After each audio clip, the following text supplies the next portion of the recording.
Hey guys, it's Sydney. Welcome back to my channel.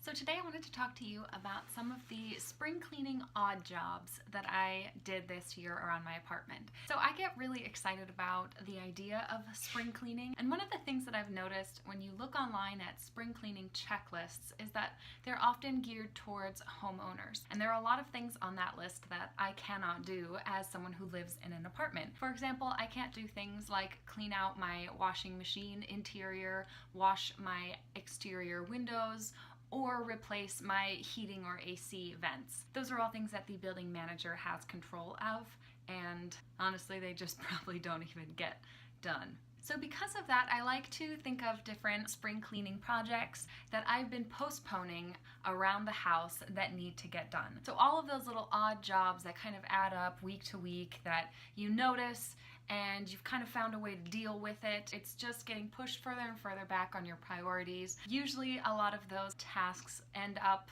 needing to be accompanied with cleaning, so they go really well hand in hand with a spring cleaning general actual cleaning of the apartment as well. So here are the odd jobs that I was finally able to get done once I lumped them in with the spring cleaning mindset. Now, I'm not even going to try and fool you. I did not do all of this in one day. These were projects that I was able to do over 2 weekends, I believe. I don't expect you to do your spring cleaning in one day, and especially if you do have a lot of projects, they can take up a lot of time, and it's totally okay for you to do them a little bit at a time and say take maybe the entire month of April, each weekend do one little project and then get your spring cleaning done in that way. So the first thing that we needed to do was wash out our patio. So we have fake turf installed on our patio, and by installed I mean it's just sitting there. We've cut it to the exact measurements of our balcony floor and we've put it out there. Our balcony is pretty sad looking, just the bare bones of it, and we wanted something that would be a little bit more comfortable for us to go out without any shoes on and kind of give a more seamless interior to exterior feeling, and we also just kind of like the look of it. We have a slightly higher quality turf, so it is soft to walk on. It's not crazy expensive if you're just buying a small piece like we did for our balcony. So the problem that we have with this is that our wonderful cat, Azumi, likes to pee outside on the grass, and she has a litter box out there, and she's just been a little bit like a tricky cat when it comes to getting her to train her not to pee in the areas that we don't want her to pee in. And especially because it is a turf grass, she just really likes to feel, and she used to be an outdoor cat, so it's something that we're working on, but it is also something that every once in a while we do need to clean. And this can be a really big project. And I will say, if you don't have cats or if you don't have pets that might treat this as a bathroom place, this is a really amazing thing to do to your balcony, but it is a lot of work to try to get that clean if it is a place that your cats or animals do like to pee on.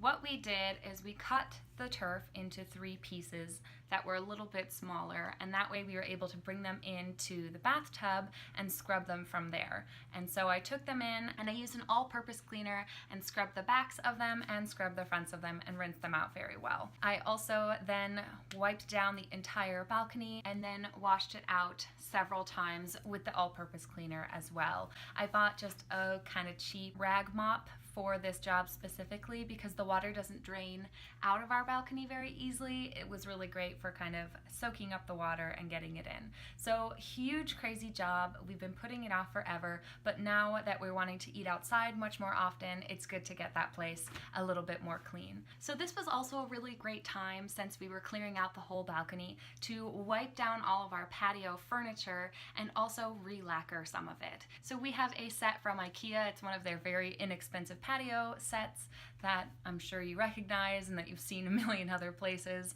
And now that we've had this set probably 2.5 years at this point, the color has really faded from the wood. Now, we could have gone in with a wood stain to darken it again, but we really just wanted to put a lacquer on the outside. So we wiped down all of the chairs and table legs, and then we're able to take a wood shellac. It just dries clear, but obviously because the wood was so dry and sun damaged, it did darken the wood a little bit, and it will do that, but it is just a clear shellac that you can get from any sort of hardware store, and we just treated all of the tops of the wood with that. This will make the wood a lot easier to clean if we are eating out there and need to wipe down some of the surfaces, and will just be a little bit more waterproof and sunproof as well. The next thing that I wanted to tackle was repotting some of our hanging plants. So we have this big hanging plant in our living room, and we repotted it probably about 6 months ago into one of those wire mesh hanging planters. And as soon as we planted it in there, it just started to go downhill in terms of plant health. In the past couple months, we figured out that it's just the soil is drying out too quickly and the plant isn't able to get the water that it needs. And our kind of quick solution was to line the bottom of the planter with tin foil, which obviously kept a lot of the water in the plant, and it started to do a lot better in terms of growing, but it doesn't look so cute. And it was definitely a good solution to fix the problem, but I didn't want a tinfoil hanging pot in my house. So I went out to the 99-cent store and I bought this big old pot. And I thought that the pattern was really cool and that it would have worked really well as a hanging planter. It was a little bit too tall, so what I did was I cut off the top rim just using a simple box cutter that I had. And when you're cutting something like this, it's really important that you have the blade facing away from you, and what you can do is push the blade instead of pulling. So if you end up pulling the blade towards you, you're using a lot of that force and it might slip and cut either your leg or your hand. It can be kind of hard to push through those harder plastics with an X-Acto knife or a blade, so you don't notice how much you're pushing until it slips, and then it can go really bad. I've definitely had to go to the emergency room because of doing similar things like this and got stitches in my thumb. So be careful and always point the blade away from you, for goodness sakes. Oh my gosh. Once I had the top of the pot off, I needed to drill holes to attach the chain piece to.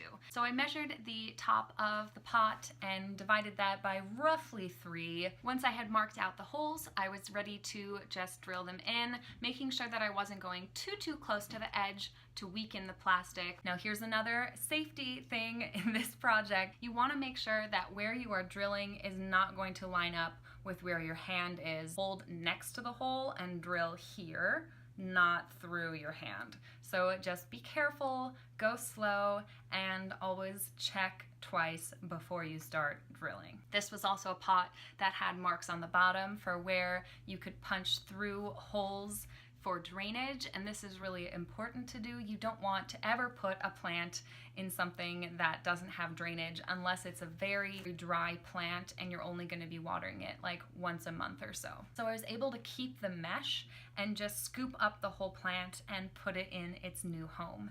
And this was really great because now there's very little shock happening to the plant. I'm not pulling its roots apart or doing anything that would upset the plant at all. I'm just moving the whole thing into a new place. Plus, a lot of the roots had actually grown through the mesh, and so I wouldn't have been able to really pull them free without really damaging the plant. So I moved the plant to the new pot and attached the new chain onto where I had drilled those holes, and I'm actually really happy with the result. So one of the last projects we did had to do with the area rug in our living room. This is a rug that I inherited from one of my family members, and I really love the look of it, but it is incredibly old and a little bit beat up.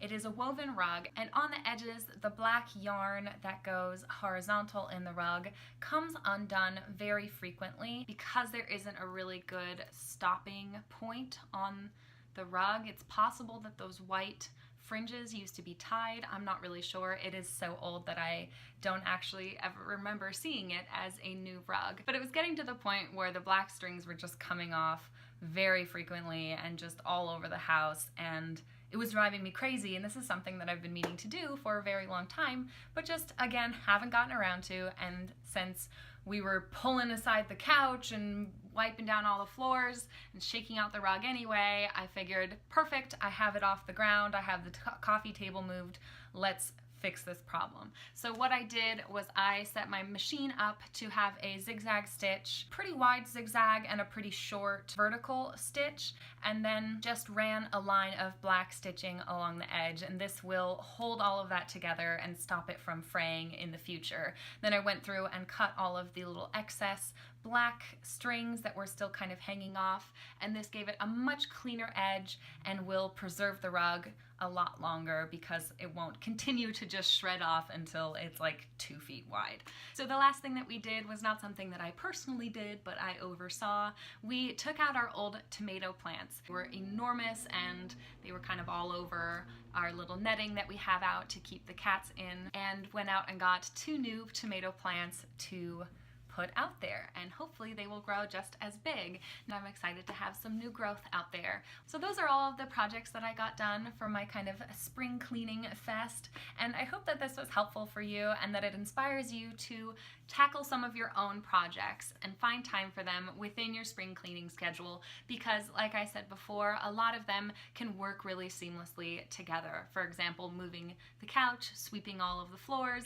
Now I naturally just have that rug up and I needed to fix it anyways. So it was great to do all of that stuff together, and I hope that you can find solutions in your home to fix all of those little things that might be broken or projects that just have been put off for long enough. I hope that you have success in all of your spring cleaning projects. Let me know about them in the comments down below. Give this video a thumbs up if you did like it, and make sure you subscribe to my channel to see more videos from me in the future. Thank you guys so much for watching, and I'll see you in my next one. Bye-bye!